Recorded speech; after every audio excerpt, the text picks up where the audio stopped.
नमस्कार, मी उज्ज्वला. बी न्यूजमध्ये आपलं स्वागत. सुरुवातीला एक नजर ठळक बातम्यांवर. मुख्यमंत्री आणि उपमुख्यमंत्री यांच्या उपस्थितीत कोल्हापूरच्या आंतरराष्ट्रीय क्रिकेट स्टेडियमसाठी मुंबईत झाला सामंजस्य करार.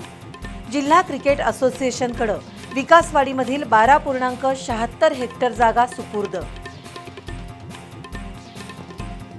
अतिक्रमण कारवाईबाबत तोडगा काढू, मात्र मुख्य चौक आणि वर्दळीच्या रस्त्यावरील फेरीवाल्यांवर कारवाई अटळ. आयुक्त राजेंद्र भारुड यांची माहिती. शहरात पावसाचा जोर कमी. पंचगंगेची राजाराम बंधाऱ्यावरील पाणी पातळी आली 27 फूट 11 इंचांवर. पाणलोट क्षेत्रात दमदार पावसामुळे राधानगरी धरण भरलं 78%. गुरुवारपासून पावसाचं प्रमाण वाढण्याची शक्यता.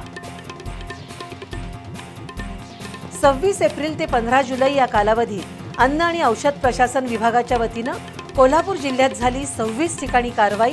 16,000 किलो भेसळयुक्त अन्नपदार्थ जप्त. आणि काही मुजोर रिक्षा चालकांमुळे कोल्हापूरच्या रिक्षा व्यवसायाला लागते गालबोट.